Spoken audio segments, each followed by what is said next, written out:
Filosofía de la mente, por William Bestel. 29. 7. Funcionalismo. 7.1. Introducción.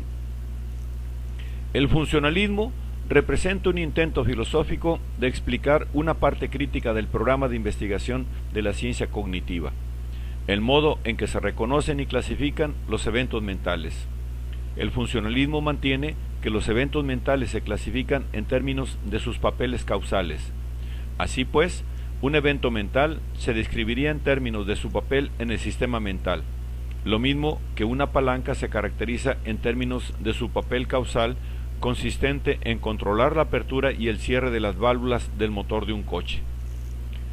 Un aspecto importante de esta posición es que los eventos mentales pueden reconocerse y clasificarse independientemente de su constitución física. Por esta razón, el funcionalismo se considera a menudo como incompatible con la teoría de la identidad como tipo. La posición sobre el problema mente-cuerpo con que más a menudo se empareja el funcionalismo es la de la teoría de la identidad como instancia, que, del mismo modo, disocia las descripciones de los eventos mentales de aquellas que se aplican a los eventos físicos. Usar el término funcionalismo para este modo de clasificar eventos mentales tiende a causar confusión entre los científicos sociales y los de la conducta. En psicología, por ejemplo, el término se aplicó al programa de investigación desarrollado a finales del siglo pasado y principios de este, especialmente en la Universidad de Chicago mediante el trabajo de Dewey y Angeli. Era un asunto clave de este enfoque una perspectiva evolucionista que llevó a los psicólogos a prestar atención al uso que un organismo hacía de sus capacidades cognitivas. Esta orientación evolucionista ha sido manifiesta en muchos de los enfoques de la psicología del siglo XX, incluido el conductismo. La perspectiva evolucionista del conductismo psicológico no ha desempeñado un papel importante en el programa filosófico que subyace al mismo nombre. Sin embargo, en la última parte de este capítulo bosquejo una versión del funcionalismo filosófico que introduce una perspectiva evolucionista. Hay en la actualidad una variedad grande de versiones diferentes del funcionalismo filosófico. Paso revista a 4 de ellas en la primera sección, aunque de una forma u otra el funcionalismo ha atraído a un amplio espectro de adeptos, ha levantado también gran número de críticas. Así pues, en la segunda sección presento algunas de las principales objeciones al funcionalismo y las respuestas que los funcionalistas han ofrecido. En la última sección desarrollo la versión alternativa mencionada previamente. 7.2. Variedades del funcionamiento filosófico. El hecho de que hay diversas variedades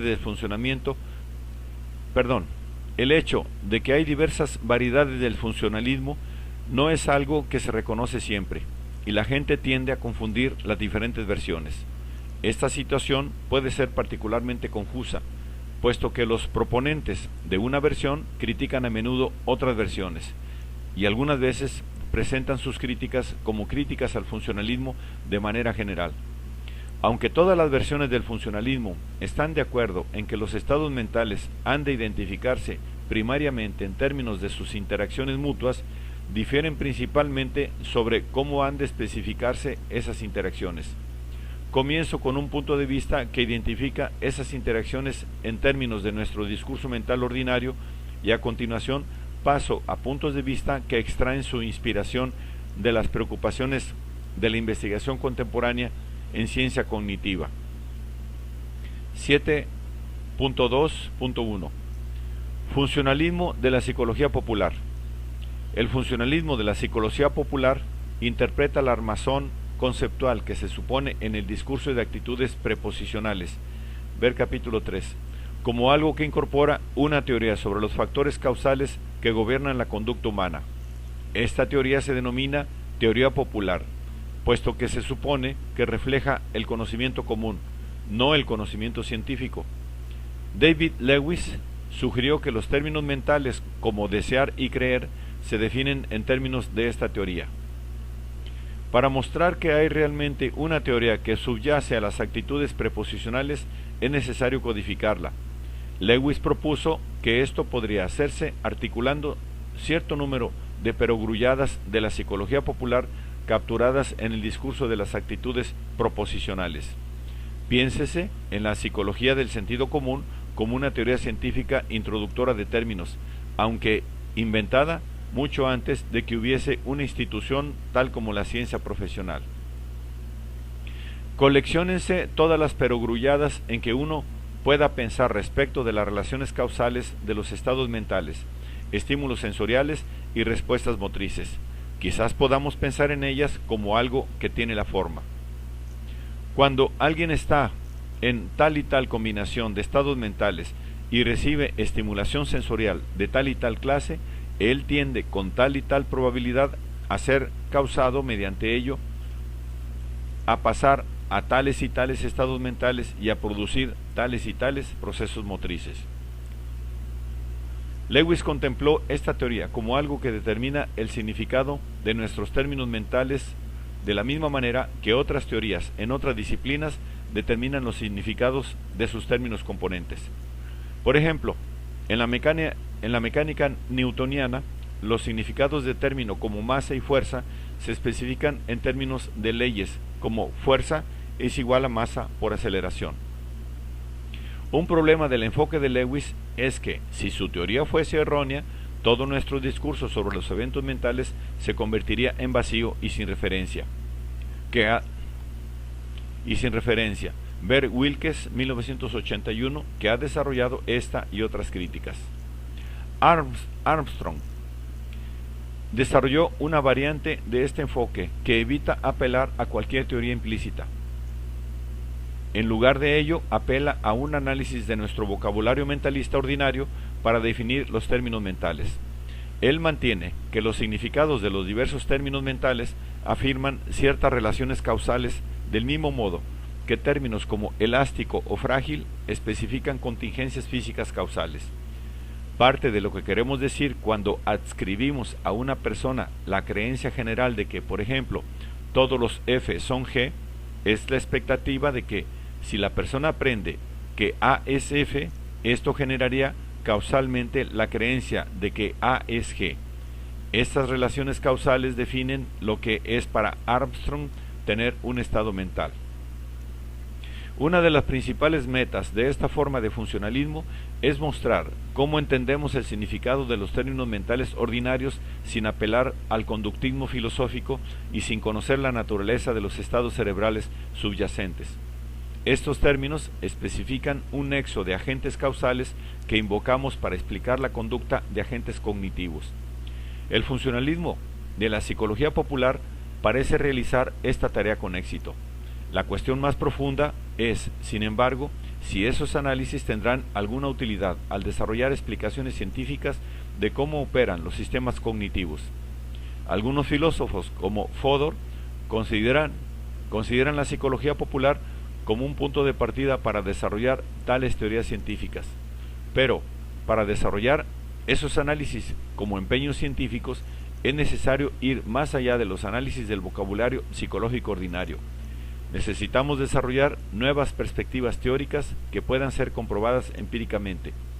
Al desarrollar tales teorías científicas, los análisis funcionales pueden desempeñar un papel diferente, sugiriendo cómo han de estructurarse tales teorías. Dentro de ese espíritu se desarrollaron las siguientes tres versiones del funcionalismo. 7.2.2 Funcionalismo de tabla de máquina. El funcionalismo de tabla de máquina es una de las primeras versiones del funcionalismo desarrollada primariamente por Putnam, 1960. Una máquina de Turing, ver Turing, 1937, es un dispositivo simple que consta de 1. Una cinta de longitud potencialmente infinita que contiene una secuencia lineal de cuadrados, en cada uno de los cuales se puede escribir un conjunto finito de símbolos. 2.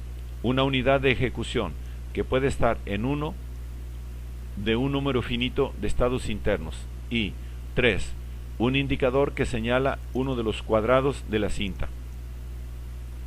Las actividades de la unidad de ejecución están dirigidas por un conjunto finito de reglas condicionales que especifican que ha de realizarse una acción, dado el símbolo particular que aparece en el cuadrado indicado y el estado interno de la unidad de ejecución. La acción consiste en escribir el mismo símbolo o uno diferente en el cuadrado y mantener o cambiar el estado interno de la unidad de ejecución. Ver figura 7.1. Si la máquina no tiene instrucciones para su estado presente y para el número que está sobre la cinta, entonces se para. La capacidad de operación total de una máquina de Turing particular puede resumirse en una tabla de máquina que presenta las reglas convencionales que gobiernan la conducta del sistema. A una máquina de Turing se le da un problema especificando los símbolos iniciales que hay sobre la cinta y los símbolos que quedan sobre la cinta cuando la máquina se detiene. Si es que lo hace, representan la solución del mismo. Putnam se interesó inicialmente en máquinas de Turing porque la relación del programa que gobierna la máquina de Turing parecía estar en una relación con el dispositivo físico que era, con mucho, igual a aquella en la que está la mente con el cerebro. Pensó que apelando a esta analogía podría disipar gran parte de las preocupaciones sobre el estatus ontológico de la mente, puesto que parece que no hay razón alguna para ser dualista respecto de una máquina de Turing y los casos parecen completamente comparables. Texto de la figura 7.1. Una máquina de Turing simple, en cada cuadrado de la cinta de longitud potencialmente infinita aparece un 0 o un 1. El indicador de la unidad de ejecución señala un cuadrado que contiene un 0. La A de la parte triangular de la unidad de ejecución indica que la unidad de ejecución está en el estado A. Las reglas condicionales que gobiernan la actividad de la unidad de ejecución están enunciadas dentro de la parte un cuadrado de la unidad de ejecución. La tetra y el número que está antes de la fecha especifican las condiciones bajo las que se aplica la regla. Por ejemplo, cuando el ejecutor está en el estado A y el indicador está señalando 0. La secuencia que hay después de la flecha indica qué número debe escribir la unidad de ejecución sobre el cuadrado al que está señalando, si se debe mover a la izquierda o a la derecha y en qué estado debe estar entonces. La primera regla que se aplica a la situación representada dice a la cabeza que escriba un 1 sobre el cuadrado al que está señalando, que se mueva un cuadrado a la izquierda y que pase al permanezca en el estado A. Las máquinas de Turing han adquirido un interés adicional en las discusiones sobre el carácter de la mente como resultado del argumento, debido a Turing y Church, de que en la medida en que los procesos llevados a cabo por la mente son efectivamente computables, hay una máquina de Turing que será conductistamente equivalente a la mente. Esto sugiere que podemos especificar las actividades de la mente en una tabla de máquina de Turing y que podríamos identificar los estados mentales con estados o disyunción de estados de una máquina especificados por la tabla de máquina. Putnam aplicó el análisis de tabla de máquina al dolor. Propuso que el dolor, más bien que ser un estado del cerebro, era un estado o conjunto de estados de un sistema que resulta de ciertas suertes de inputs, donde la conducta global del sistema se especifica por una tabla de máquina. Putnam distinguió también esta propuesta del conductismo filosófico, afirmando que su análisis no exige una traducción del discurso de dolor en ningún discurso disposicional. Más bien, el dolor se hace equivaler a un estado del sistema que, de acuerdo con la tabla de máquina, produce causalmente otros estados dentro del sistema, así como outputs a partir del sistema. El funcionalismo de tabla de máquina ha levantado una gran variedad de objeciones incluso entre aquellos que se cuentan generalmente a sí mismos como funcionalistas. Bloch y Fodor se han quejado de que hay un gran número de rasgos de los fenómenos psicológicos que no pueden manejarse satisfactoriamente por el funcionalismo de tabla de máquina. Por ejemplo, no puede captar la importante distinción entre estados mentales que ocurren efectivamente, contemplar efectivamente la proposición de que si hay nubes que amenazan lluvia y truenos, entonces la lluvia vendrá a continuación, y estados disposicionales. Pero no contemplar activamente la proposición de que si hay nubes que amenazan lluvia y truenos, entonces la lluvia vendrá a continuación. Esto es así, puesto que todos los estados indicados en la tabla de máquina son de un género. Una objeción adicional consiste en que una aplicación de máquina de tabla individuará estados mentales demasiado finalmente, puesto que distinguirá estados en dos autómatas si hay alguna diferencia, o en las condiciones de input o en las condiciones de output para un estado particular, sin importar lo trivial que sea. Una objeción adicional es que los estados de la tabla de máquina tienen que ser finitos, mientras que el número de estados psicológicos es potencialmente infinito. Sin embargo, Bloch y Fodor sugieren también cómo vencer esos problemas del funcionalismo de tabla de máquina. El funcionalismo de tabla de máquina trata a un estado de máquina como algo comparable al estado psicológico total de una persona. La clave de su propuesta es identificar los estados mentales con estados computacionales dentro del sistema, donde los estados se definen en términos de géneros de operaciones realizadas. El resultado es que no identificaremos un estado mental con un estado de una máquina particular, sino con una operación que podría realizarse en una gran variedad de máquinas. Desarrollar el análisis de esta manera nos permite diferenciar entre procedimientos disponibles en la máquina, que podrían compararse con estados disposicionales, y aquellos procedimientos que se realizan efectivamente. Además, podemos comparar procedimientos de dos máquinas incluso cuando otros procesos de las dos máquinas difieren. Los dos procedimientos cuentan como el mismo, si pueden sustituirse uno por otro sin cambiar otras actividades dentro del sistema. Fodor y Bloch avanzan entonces el funcionalismo computacional como reemplazo del funcionalismo de tabla de máquina. 7.2.3 Funcionalismo computacional o de inteligencia artificial. En forma de funcionalismo, esta forma de funcionalismo está estrechamente asociada a la teoría computacional de la mente, discutida en el capítulo 4. La mente se contempla aquí como algo que lleva a cabo operaciones sobre símbolos codificados dentro de ella. Hugeland ha caracterizado el punto de vista resultante sobre la mente como un sistema formal automático interpretado. Un sistema formal es simplemente aquel en el que símbolos discretos se manipulan de acuerdo con un conjunto finito de reglas.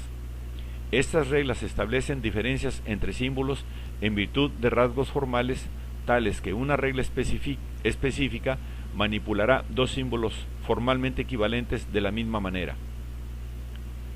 Un sistema automático es aquel en el que las reglas que gobiernan la manipulación de símbolos se incorporan dentro del sistema y no tienen que proporcionarse de manera continuada por un agente externo. Finalmente, un sistema formal automático se interpreta cuando a sus símbolos se les proporciona una semántica, esto es, se considera que se refieren a cosas externas al sistema. Usando la expresión sintaxis para referirse a las propiedades formales y semántica para la interpretación, Dennett caracterizó esta versión del funcionalismo como aquella en la que la mente se contempla como un motor sintáctico que emula un motor semántico. El funcionalismo computacional o de inteligencia artificial se compromete entonces a caracterizar las actividades mentales en términos de símbolos y reglas para manipular esos símbolos. Para emplear esta armazón a fin de comparar sistemas, especialmente para comparar computadoras con humanos, tenemos que hacer precisas las nociones de símbolo y de regla, de manera que podamos determinar cuándo dos sistemas están empleando el mismo conjunto de reglas o representaciones y cuándo están usando conjuntos diferentes. La razón por la que esto es necesario puede reconocerse considerando una prueba propuesta para comparar humanos y máquinas. La prueba de Turing. Esta prueba aceptaría que un computador es comparable en inteligencia a un ser humano si los seres humanos no pueden distinguir las realizaciones de un computador de las de un ser humano. La noción de equivalencia de Turing, desarrollada a partir de esta prueba, hace equivaler dos sistemas que producen el mismo output a partir del mismo input. La equivalencia de Turing no establece, sin embargo, que los dos sistemas funcionan de la misma manera, puesto que considera solo los outputs de conducta y no si se emplean los mismos procedimientos internos, reglas y símbolos. Una gran variedad de sistemas de computador puede producir los mismos outputs globales usando secuencias de pasos muy diferentes. Esta capacidad para desarrollar diferentes sistemas de reglas para computar la misma función da lugar a una distinción que se ha hecho alguna vez entre dos enfoques de la inteligencia artificial. Un enfoque que ha tomado el nombre genérico de inteligencia artificial considera que su tarea es simplemente diseñar máquinas que puedan realizar funciones cognitivas sin preocuparse demasiado por la cuestión de si las realizan de una manera semejante en alguna medida o como los humanos las realizan. El otro, que ha adoptado el nombre de simulación cognitiva, considera como un objetivo principal el desarrollo de máquinas que realicen funciones cognitivas del mismo modo en que las realizan los humanos. Esta distinción es importante para el funcionalismo computacional. Si el funcionalismo computacional ha de ser una explicación de la cognición humana, entonces la meta debe ser una simulación cognitiva donde los programas de computador efectúen las mismas operaciones que los seres humanos. Efectuar la misma operación se caracteriza en la jerga de computador como seguir el mismo algoritmo, donde un algoritmo especifica simplemente una secuencia de pasos, donde cada uno de los pasos constituye un procedimiento primitivo. Sin embargo, para comparar los algoritmos necesitamos una especificación de los procedimientos primitivos para los que se construyen los algoritmos. Estos los proporciona para los programadores de computador el lenguaje en el que está escrito el programa. La mayor parte de los programas de computador están escritos en lenguajes de computador de alto nivel, cada una de cuyas instrucciones se traduce mediante procedimientos conocidos como compilación e interpretación en un conjunto específico de operaciones de un lenguaje de nivel inferior. En última instancia, las instrucciones tienen que traducirse a un código de máquina, cuyos símbolos primitivos especifican directamente operaciones físicas dentro del computador. Aunque los programadores expertos pueden moverse libremente entre los lenguajes de nivel superior y los lenguajes de nivel inferior en los que el nivel superior está siendo interpretado o compilado, entretejiendo varios niveles dentro del mismo algoritmo, la mayor parte de los programadores permanece al mismo nivel. Para ellos, el lenguaje de programación puede pensarse como la especificación de las operaciones primitivas disponibles en la máquina, y de este modo se habla de él como definiendo una máquina virtual. Pilishin, 1980-1984, ha apelado al concepto de máquina virtual al desarrollar un armazón para comparar programas. La máquina virtual proporciona la arquitectura funcional de la máquina. Él ha propuesto que podemos comparar las operaciones de diferentes computadoras a las de un computador con las de un ser humano en términos de lo que se especifica en la arquitectura funcional. Puede pensarse en dos programas como estrechamente equivalentes o como realizaciones diferentes del mismo algoritmo o del mismo proceso cognitivo si se pueden representar por el mismo programa en alguna máquina virtual especificada teóricamente. Una manera simple de enunciar esto es decir que individuamos los procesos cognitivos en términos de sus expresiones en el lenguaje canónico de esa máquina virtual. La estructura formal de la máquina virtual, o lo que yo llamo su arquitectura funcional, representa entonces la definición teórica de, por ejemplo, el nivel correcto de especificidad o nivel de agregación, en el que contemplamos los procesos mentales, el género de recursos funcionales de que el cerebro dispone, cómo están organizados la memoria y su acceso, qué secuencias se permiten, qué limitaciones existen sobre el paso de argumentos y sobre las capacidades de distintos amortiguadores y así sucesivamente. En el caso de un computador, la arquitectura funcional no es absoluta.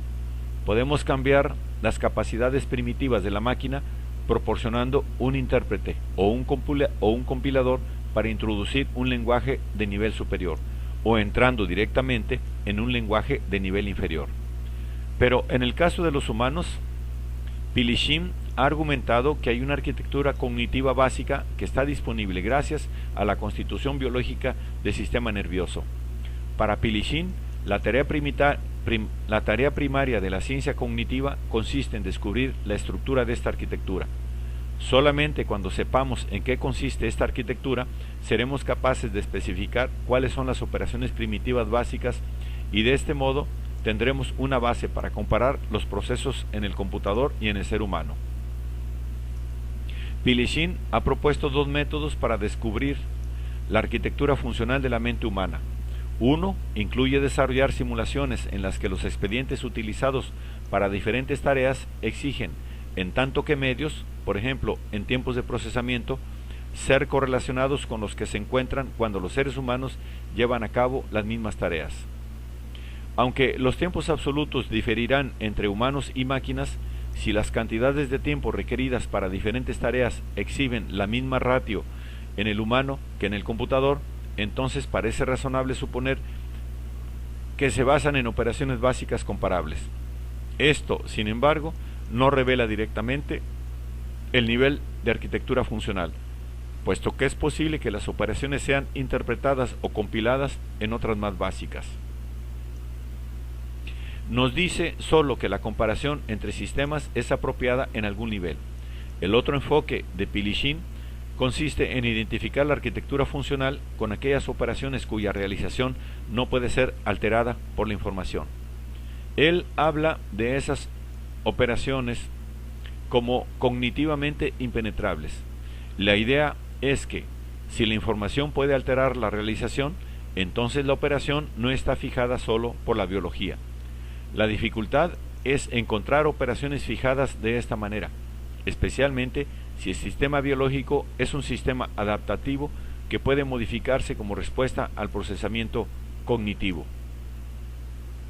Aunque quedan algunas dificultades a la hora de establecer cuándo una máquina y un humano procesan información de la misma manera, la estrategia del funcionalismo computacional o de la inteligencia artificial es clara. Una vez que identificamos un conjunto comparable de procedimientos básicos que pueden ejecutarse a la vez por mentes y por computadores, debemos intentar diseñar e implementar algoritmos en el computador que use la misma secuencia de operaciones que las seguidas por la mente humana. El funcionalismo computacional se compromete entonces con lo que Searle denomina inteligencia artificial fuerte. El computador no es simplemente un instrumento para ejecutar programas que caracteriza la conducta de la mente, como un computador podría ejecutar un programa para determinar la trayectoria de un cometa sin pasar por los mismos procesos que pasa el cometa. Los computadores y la mente realizan procedimientos equivalentes al producir sus conductas, y esos procedimientos son los que esta versión del funcionalismo hace equivaler con procesos mentales. Para una discusión filosófica y una evaluación de los intentos de modelar la actividad mental en inteligencia artificial, ver Boden, 1977. Una objeción bastante común al funcionalismo computacional o de inteligencia artificial es que parece contemplar la mente como algo comparable a los computadores de von Neumann, contemporáneos, donde una instrucción tiene acceso de manera sucesiva a la información almacenada en la memoria y dirige las operaciones que han de realizarse para llevar a cabo la tarea de que se trate. Pero ahora resulta claro que el sistema nervioso humano realiza un gran número de operaciones al mismo tiempo, que puede no haber en él nada comparable a la función ejecutiva, tal como está incorporada de modo habitual en los computadores de von Neumann. Sin embargo, esta objeción malinterpreta de manera fundamental aquello en lo que está comprometido el funcionalismo computacional. No está comprometido con la afirmación de que las operaciones de la mente sean comparables a las de un computador de von Neumann. Una de las razones por las que Pilyshyn se preocupa por la arquitectura funcional de la mente es porque espera que, con toda probabilidad, sea diferente de la que se encuentra en los computadores contemporáneos. Él mantiene que tenemos que descubrir la arquitectura apropiada y desarrollar computadores usando esa arquitectura, bien como su arquitectura básica o como una arquitectura compilada o interpretada en otra, antes que la tarea de hacer modelos serios de la cognición humana pueda llevarse a cabo. Aquello con lo que está comprometido el punto de vista computacional es la afirmación de que la cognición es una actividad de procesamiento de símbolos. Sin embargo, este compromiso está siendo desafiado también por aquellos que desarrollan modelos no simbólicos en inteligencia artificial, tales como máquinas de procesamiento distribuido en paralelo. Ver la discusión en el capítulo 4. Si se demostrase que esos desafíos basados en modos no simbólicos son correctos, entonces el funcionalismo computacional tendría graves dificultades.